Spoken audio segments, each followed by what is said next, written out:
오늘은 하나님은 악을 선으로 바꾸십니다 라는 제목으로 하나님의 말씀 전하도록 하겠습니다. 영국의 극작가 버나드 쇼는 자신의 묘비명에 이렇게 적었다고 합니다. 내 우물쭈물하다가 이렇게 될 줄 알았다. 일본의 유명한 선승인 모리아 센얀이라는 사람은 그의 묘비에 내가 죽으면 술통 밑에 묻어 달라. 운이 좋으면 밑둥이 있을지도 모릅니다.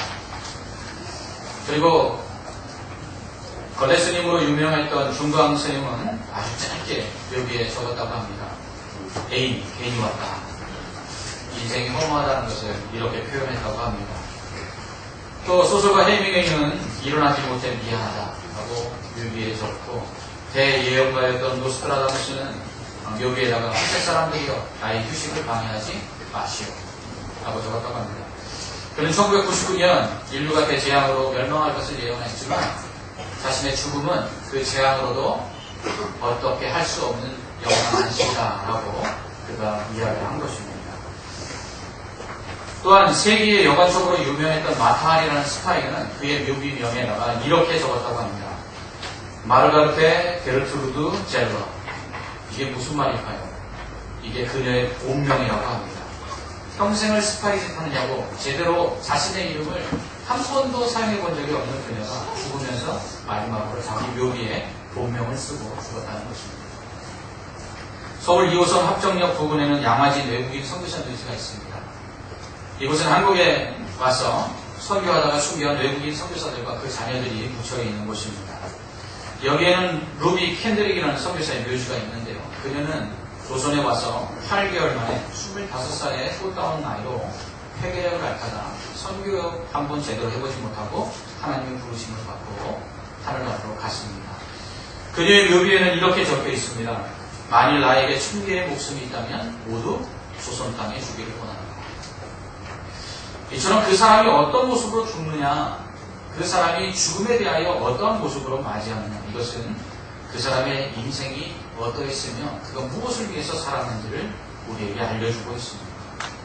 우리는 야곱의 마지막 모습을 통해서 야곱이 자신의 인생을 어떻게 받아들였고 또 그것을 어떻게 평가하고 있는지 우리는 그것을 살펴볼 수가 있습니다. 또 인생의 마지막 모습은 그의 인생의 성적표화 할 수 있을 것입니다. 오늘 야곱은 자신의 성적을 어떻게 먹이고 있는 것일까요? 자신의 인생에 대하여 그는 어떻게 평가하고 있는 것일까요? 우리는 그의 마지막 죽음의 모습을 통해서 그것을 엿볼 수 있습니다. 야곱은 죽기 전 자신의 12아들을 불러서 축복을 합니다. 때로 어떤 아들에게는 저주를 내리기도 하죠. 이렇게 아들들을 축복하고 나서 야곱은 자신이 죽으면 가나안 땅에 자신을 장사 지내라고 그렇게 마지막 유언을 남깁니다. 이렇게 유언을 남긴 후에 그가 숨을 거두게 되는데, 야곱이 자신을 가나안 땅에 장사하라고 한 것은 바로 아브라함이 그 안에 사라를 장사하기 위해서 헷 족속 에브론에게서 산 막벨라 밭에 있는 굴이었습니다. 여기에는 아브라함이 묻혀 있었고요, 그의 안에 사라가 묻혀 있었고요, 그리고 그의 아들 이삭이, 그리고 또한 이삭의 아내 리브가, 그리고 야곱의 아내 레아가 묻혀 있었습니다. 야곱은 마지막 숨을 거두기 전에 자신을 애굽 땅에나 장사하지 말고 이 가나안 땅, 아브라함이 산 막벨라 굴에 자신을 장사하라고 말하였습니다. 그 이유가 무엇입니까? 첫째는 야곱이 아브라함에게 하신 약속, 그 약속대로 하나님께서 그 가나안 땅을 자신들의 후손에게 줄 것을 믿었기 때문에 그래서 가나안 땅에 자신을 장사하라고 말한 것입니다. 또한 그의 아들들과 그의 후손들에게 너희가 살 곳은 애굽 땅이 아니라 가나안 땅이다라는 것을 잊지 않도록 하기 위해서 자신을 가나안 땅 막벨라굴에 장사하라고 말한 것입니다. 저는 야곱이 아들들에게 마지막으로 이렇게 유언을 하고 또 축복하는 모습 속에서 그가 얼마나 감격스럽게 그의 마지막 임종을 기다렸을까라는 생각을 해보게 됩니다. 그는 쌍둥이로 태어났습니다. 태어나면서 둘째로 태어나는 것이 얼마나 서러웠던지 그 형의 발뒤꿈치를 붙잡고 태어났습니다. 그리고서는 일평생 남의 발뒤꿈치를 잡아 넘어뜨리고 그리고 속여서 빼앗는 자로 삽니다. 형을 속여서 장자의 명분을 얻고요, 아버지를 속여서 장자의 축복을 받아내고요, 삼촌 라반을 속여서는 부를 축적합니다. 그는 태어날 때 하나님께서 분명 말씀하셨습니다. 작은 자가 큰 자보다 더 크게 될 것이다. 하나님께서 그에게 약속을 해주셨어요. 그런데 그는 그 하나님의 축복은 자신의 노력이나 자신의 열심으로 얻어지는 것이라고 생각했습니다. 심지어 하나님의 그 복은 거짓과 그리고 권모 수수를 써서라도 얻기만 하면 된다고 생각하여 가족들마저도 그를 속이는 삶을 살았던 것입니다. 하나님은 그런 그의 거짓된 삶을 기뻐하지 않으십니다. 그래서 거짓말로 남을 속인 그가 오히려 거짓말을 당하여 속이며 평생을 살게 하십니다. 삼촌 라반에게 속아서는 하지 않아도 될 결혼을 하게 되고요. 그로 인해서 수년 동안 종살이 합니다. 뿐만 아니라 그 삼촌 라반이 10번이나 그 삭스를 속여서 제대로 받지 못합니다. 더군다나 아들들이 자신이 제일 사랑하는 아들 요셉을 죽었다라고 말하여 그 사랑하는 아들이 죽은 줄 알고 10수년을 슬픔 속에 살아야만 했습니다. 그러한 삶을 살고 난 다음에 애굽에 내려와 바로 앞에 선 그는 그렇게 말합니다. 내가 우리 선조들보다 훨씬 적은 세월을 살았지만 그러나 그들 못지않은 험악한 세월을 보냈습니다. 라고 말합니다. 왜 그랬습니까? 하나님께서 그가 거짓된 삶을 살았기 때문에 그 거짓말에 대한 보호로서 그렇게 살게 하신 것입니다. 하나님은 그가 하나님께 복을 받을 사람이라고 말씀하셨지만 그 복은 거짓과 탐욕으로 얻어지는 것이 아니라 하나님의 방법으로 하나님의 은혜로 얻어지는 것을 알도록 하시기 위해서 그의 평생에 거짓말을 한 대가로 거짓말 속에서 속임을 당하며 살게 하신 것입니다. 그렇게 살았던 그가 더군다나 죽은 줄 알았던 요셉을 만나게 되고 그로 인하여 흉년의 가족들이 애굽에 내려와 그 굶주림 속에서 벗어나게 되고 그리고 모든 아들들과 자손들이 애굽이 아닌 가나안 땅, 약속의 땅으로 하나님께서 다시 들여보내겠다는 그 말씀을 받았을 때 얼마나 기뻤겠습니까? 그는 요셉을 비롯하여 모든 아들들에게 하나님의 말씀으로 축복하고 자신을 애굽에 장사하지 말고 가나안 땅에다가 장사하라고 말하면서 그는 이렇게 할 수 있다는 것이 하나님의 은혜라는 것을 깨달았던 것입니다. 그것을 보여주는 것이 무엇입니까? 그것은 바로 그의 아들들에게 하는 축복에서 엿볼 수가 있습니다. 아버지를 속이고 형을 속이고 삼촌을 속이며 그저 복은 거짓말했어라도 받기만 하면 그만이라고 생각하며 그렇게 살았던 야곱. 성실하게 산 것은 우리도 인정할 수 있습니다. 그가 거짓말을 했지만 그러나 열심히 살았던 것을 우리는 알 수 있습니다. 그러나 그가 지금 아들들에게 축복하면서 내가 지금 너희를 축복할 수 있고 그리고 내가 여기까지 올 수 있었던 것 그것은 바로 하나님의 은혜이기 때문이다라고 아들들에게 강조하고 있는 것을 우리는 볼 수 있습니다. 그는 아들 단에게 축복하면서 이렇게 말합니다. 여호와여 나는 주의 구원을 기다리나이다 라고 말합니다. 아들에게 하나님의 구원을 기다리라고 말합니다. 왜 야곱은 기다릴 줄 모르는 사람이었어요. 그는 하나님께서 주실 그 축복을 축복받을 때까지 기다리는 것이 아니라 아버지를 속이고 형을 속이고 삼촌을 속여서라도 자신은 복을 받기만 하면 된다고 생각하는 성급한 사람이었지 하나님의 구원과 하나님의 은혜를 기다릴 수 있는 인내의 사람이 전혀 아니었습니다. 그런데 그가 지금 단에게 그렇게 말해요. 뭐라고요? 하나님의 구원을 기다리라. 무엇입니까?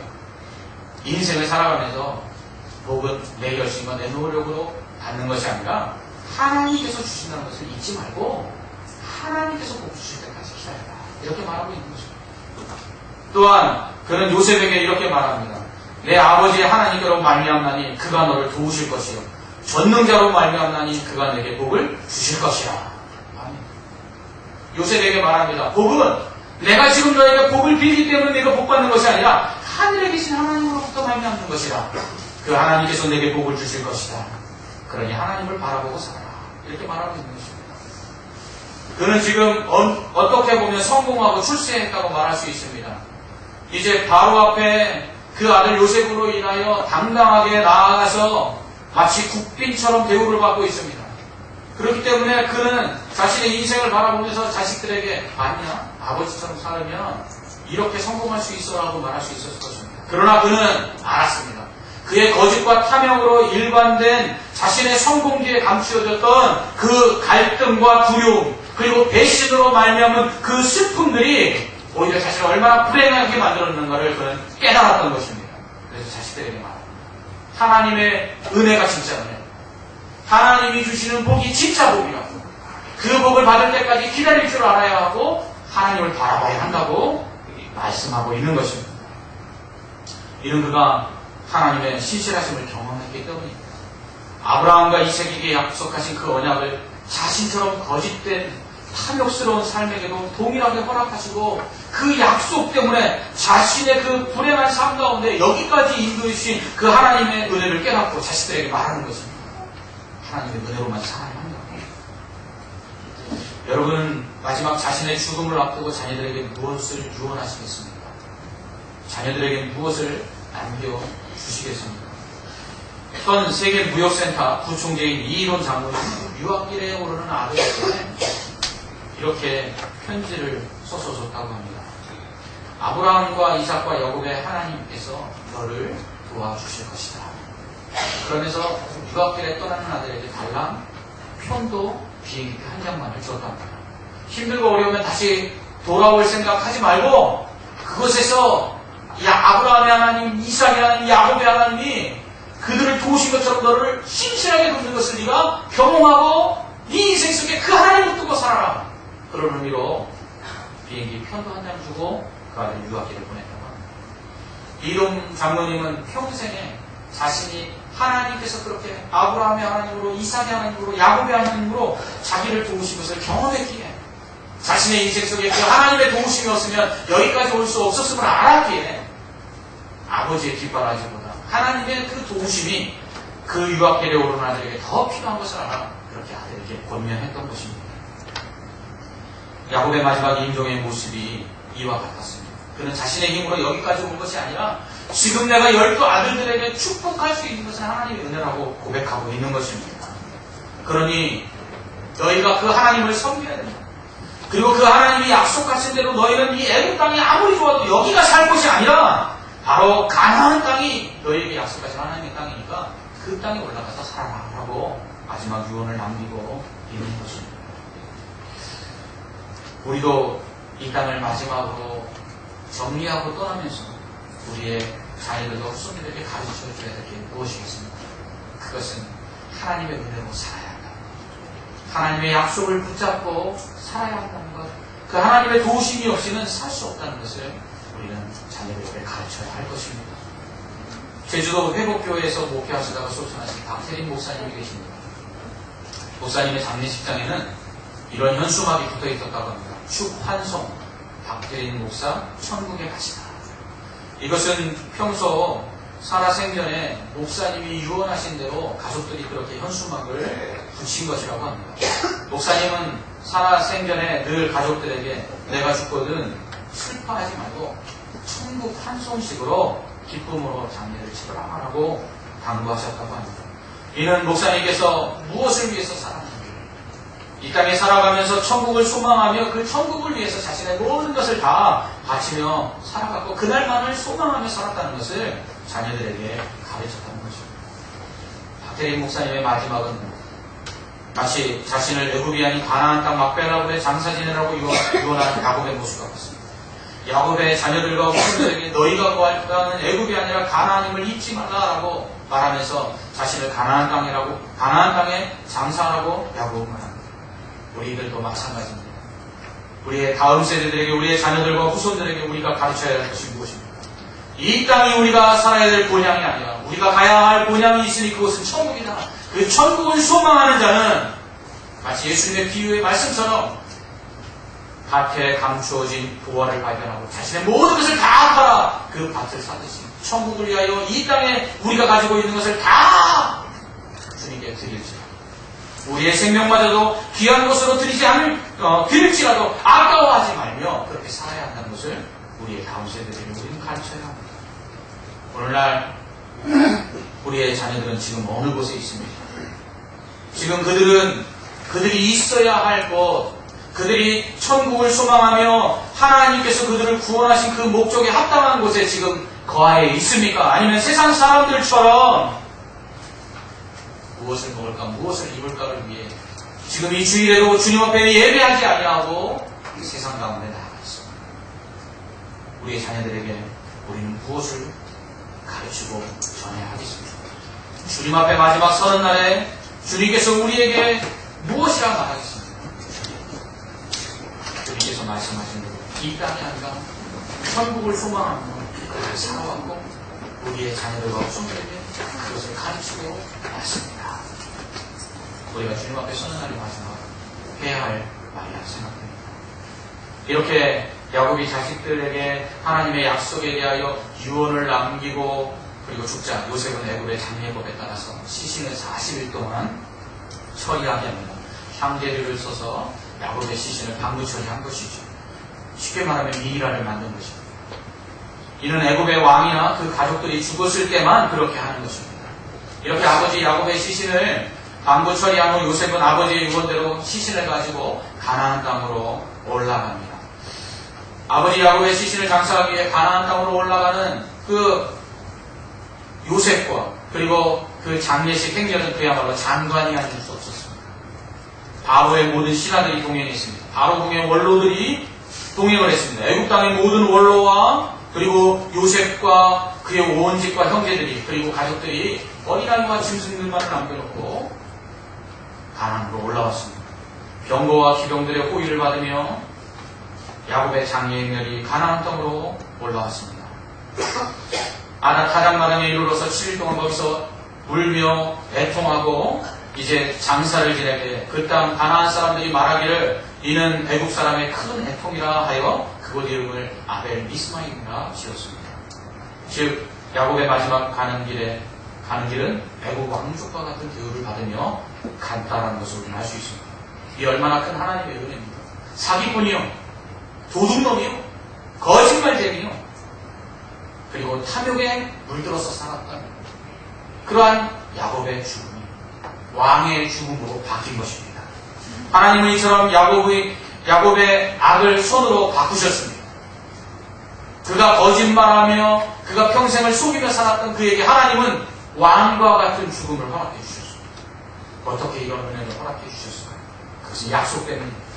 아브라함과 이삭에게 주셨던 그 약속대로 야곱에게도 허락하셨던 그 하나님은 그 약속의 신실하심 속에서 그의 인생과 다른 하나님의 축복을 허락해 주신 것입니다. 예수 그리스도를 믿는 우리의 삶이 바로 이와 같습니다. 예수가 없었다고 생각해 보십시오. 예수가 없었다면 우리는 멸망받았을 것입니다. 예수가 없었다면 우리는 지옥 형벌의 고통 속에서 영원히 멸망하였을 것입니다. 예수가 없었으면 우리는 지금도 소망 없이 살아갔을 것입니다.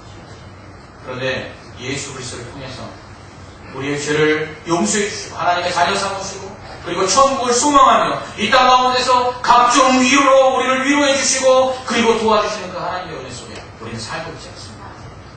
사실 예수를 믿는다고 하면서도 여전히 범죄하고 여전히 죄악 가운데 거하고 있는 우리들의 모습을 봅니다. 그럼에도 불구하고 하나님이 베풀어 주시는 은혜는 왜 이렇게 큰지 우리가 찬송을 부르지 않습니까? 하늘을 두루마리 삼고 바다를 먹물 삼아도 하나님의 그 크신 은혜를 다 기록할 수 없다. 왜입니까? 하나님의 은혜입니다. 하나님의 은혜가 아니고서는 우리가 여기 있을 수 없다는 것입니다. 이렇게 야곱에게 하나님은 긍휼과 자비를 베풀어 주셨습니다. 왜요? 약속 때문입니다. 하나님이 예수 그리스도를 우리를 위하여 죽이신 이유가 바로 그것입니다. 예수 그리스도를 믿음으로 구원받아 새 언약 안에 들어가지 않았다면 이 땅에서 어둠 속에 방황하고 죄악 속에 멸망을 기다리고 있었을 불쌍하고 불행한 인생을 천국의 소망을 가지고 살아가는 믿음의 사람으로 하나님의 자녀로 삼기 위해서 하나님께서는 예수 그리스도를 우리를 위해서 주셨다는 것입니다. 바울은 말합니다. 우리를 위하여 아들을 아끼지 아니하신 그 하나님께서 모든 좋은 것을 선물로 주시겠다는 것입니다. 하나님께서 우리를 구원하신 이유가 무엇입니까? 합력하여 선을 이루시기 위함입니다. 하나님의 그 은혜가 아니고서는 우리가 행한 대로 보응받아서는 죽을 수밖에 없고 멸망할 수밖에 없고 이 땅을 살아갈 수 없기 때문에 하나님께서 은혜를 베푸셔서 이 땅을 살아갈 수 있도록 그리고 하나님께서 약속하신 그 천국을 소망하며 살아갈 수 있도록 하나님께서는 우리에게 악을 손으로 바꾸시는 은혜를 베풀어 주시는 것입니다. 이렇게 아버지의 장례를 치른 후 요셉과 그의 형제가 다시 애국으로 돌아옵니다.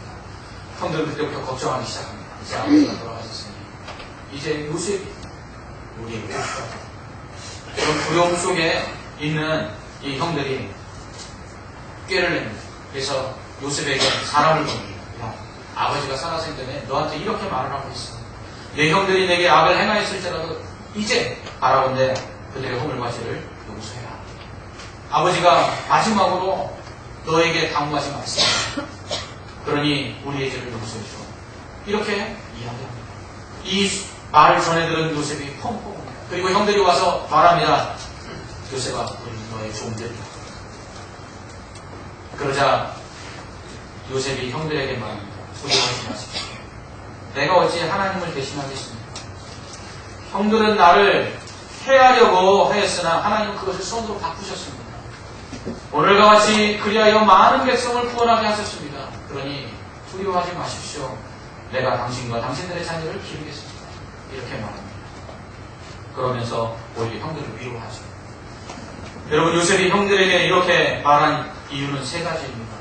첫째, 그가 형제들을 용서한 이유는 하나님이 원하시는 것은 복수가 아니라 사랑임을 알았기 때문입니다. 어떤 분이 제게 오셔서 이렇게 말한다고. 목사님, 제가 용서를 해야 합니다. 용서를 해야만 제가 온전히 신앙생활을 할 수 있을 것 같습니다. 그런데 이 용서가 참 쉽지 않습니다. 이렇게 이야기를 하시더라고요. 제가 그분께 그렇게 말씀드렸습니다. 용서하려고 하지 말고 사랑하십시오. 용서하려고 하면 그 사람이 내게 용서받아야 될 것이 무엇인가 자꾸 그 사람이 나에게 잘못한 것들을 되짚어보게 되기 때문입니다. 라고 말씀드렸어요.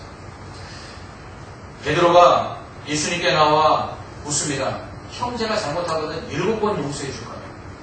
그러니까 예수님께서 70번씩 7번이라도 용서해 주라고 말씀하십니다. 그 의미가 무엇입니까? 네가 용서하는데 어떻게 형제의 잘못을 세고 있느냐? 여러분, 용서가 잘 안 되는 이유가 뭡니까? 내가 용서해 줘야 할 게 무엇이지? 그 용서해 줘야 될 일들을 자꾸 생각나게 되기 때문에 용서를 못하는 것입니다. 그러나 사랑을 하면 어떻게 됩니까?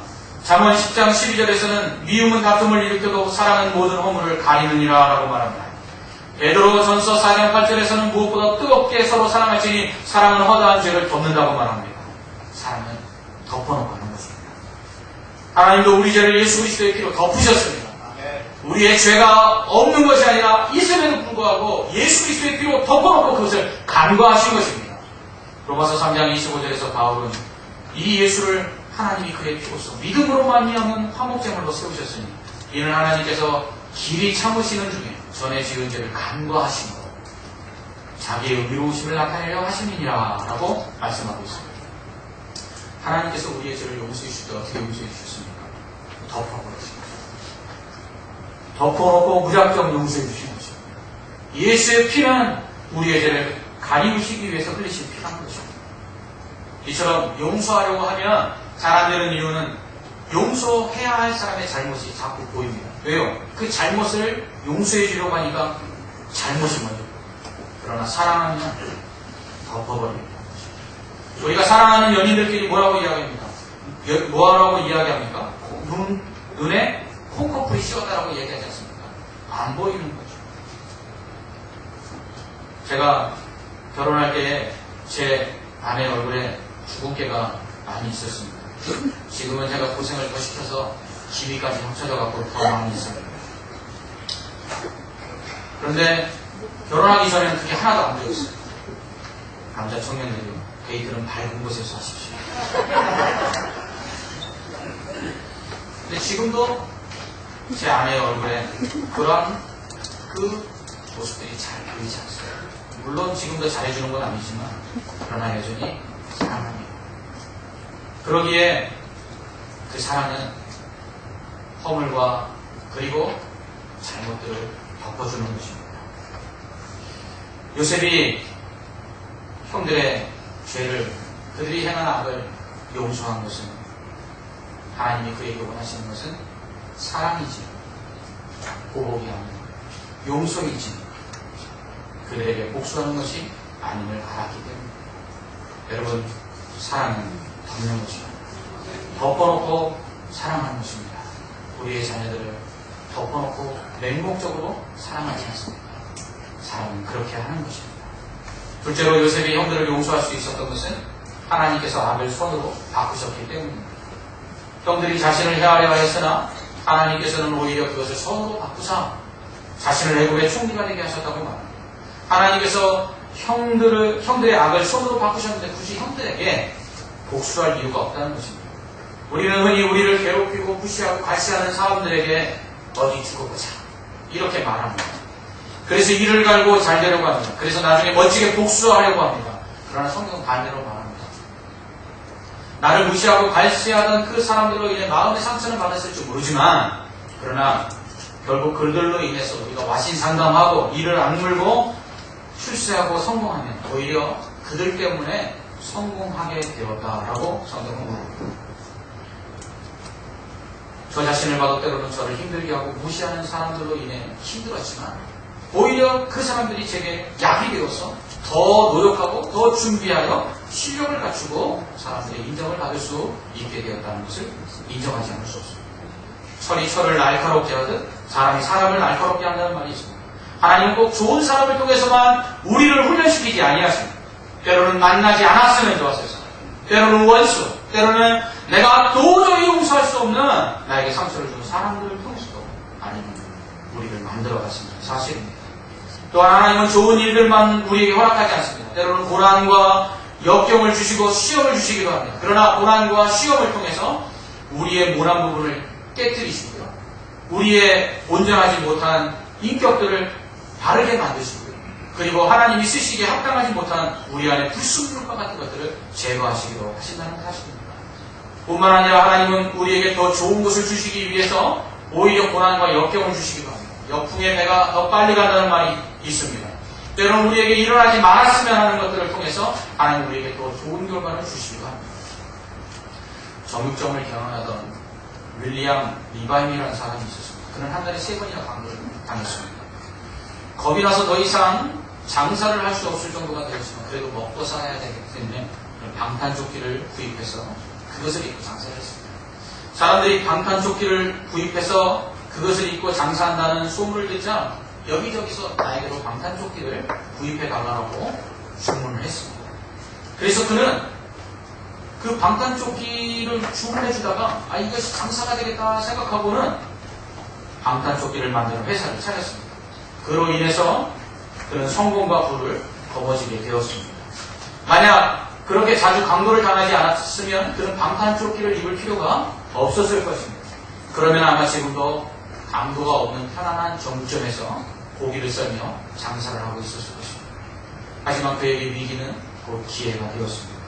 하나님은 이처럼 우리가 만나지 않았으면 좋았었어요. 우리에게 일어나지 않았으면 좋았을 일들, 그러한 것들을 통해서 오히려 합력하여 선을 이루십니다. 요셉이 만약 형들에 의해서 애국에 팔려 내려가지 않고 아버지의 사랑을 받으며 평안한 여생을 보냈을 것입니다. 그러나 결코 그는 애국의 총리가 될 수 없었고 흉년의 가족들을 구원할 수 없었을 것입니다. 하나님은 막을 바꾸어 선이 되게 하신 것입니다. 마지막 3번째로 요셉이 그 형들을 용서한 이유는 자신이 하나님이 아니기 때문이었습니다. 그는 자신들에게 요셉이 보복할 수도 있다고 생각하며 두려워하는 형들에게 내가 하나님을 대신하니까 라고 말합니다. 요셉은 자신이 하나님이 아니라고 말합니다. 그는 알고 있었습니다. 심판은 하나님이 하신다는 것입니다.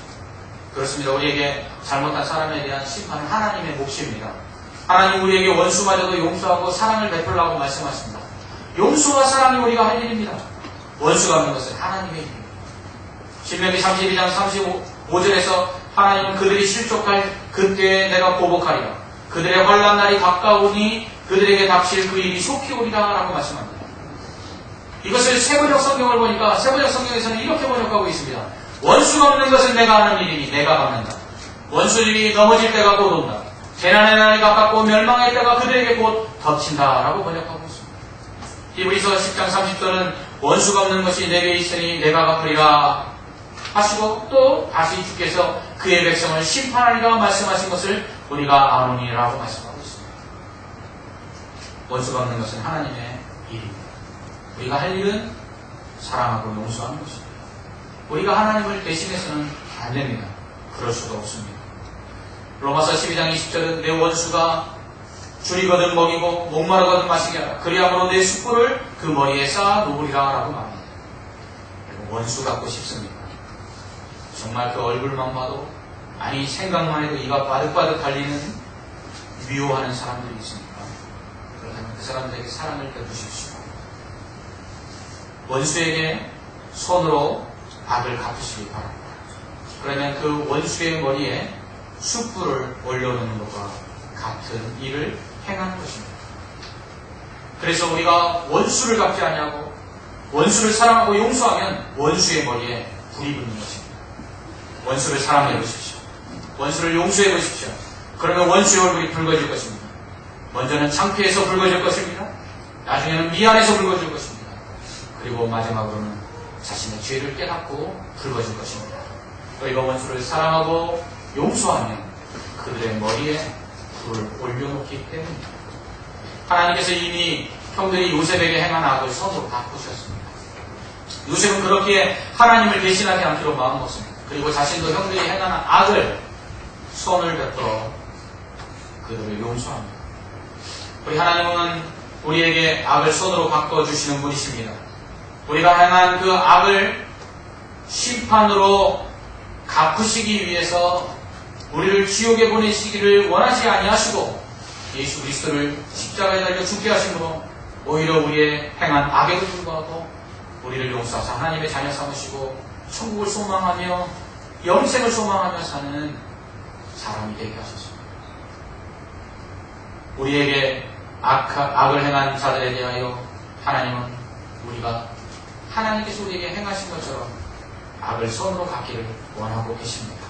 그러면 하나님께서 우리에게 행한 악한 자들을 심판하실 것입니다.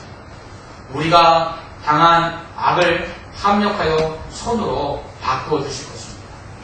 왜냐하면 우리는 하나님의 약속을 받은 자들이기 때문입니다.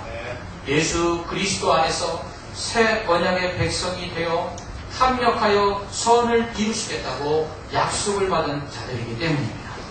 하나님은 오늘도 우리에게 합력하여 악을 선으로 바꾸고 계십니다. 그러므로 우리도 우리에게 악을 행한 자들을 선으로 갚아주는 사랑의 사람, 용서의 사람 되시기를 주님의 이름으로 축원합니다. 기도하겠습니다. 참 좋으신 하나님, 은혜와 사랑을 감사합니다. 야곱이 마지막 아들들을 축복하며 그의 인생이 하나님의 은혜가 아니면 여기까지 올 수 없었음을 고백하고 있습니다. 그리고 그 자녀들에게 후손들 또한 소망해야 될 바가 하나님의 약속하신 가나안 땅입니다. 오직 하나님의 은혜와 복 가운데 하나님의 도우심을 받아 살아야 하는 것을 마지막 유언으로 남기고 떠나는 모습을 봅니다. 이 땅을 살아가는 우리들은 어떤 모습으로 살고 있습니까? 무엇을 위해 살고 있으며 또한 우리의 자녀들과 후손들에게 무엇을 위해 살라고 가르치고 있습니까? 하나님, 이 땅이 아닌 천국을 소망하며 하나님의 은혜로만 살아가는 자들에게 합력하여 선을 이루시는 그 하나님을 바라보며 살게 하시고 그것들을 또한 우리 다음 세대들에게 잘 가르치고 전하여 그들도 우리처럼 살게 만드는 믿음의 성도들 되게 하여 주시옵소서. 예수님 이름으로 기도하옵나이다. 아멘.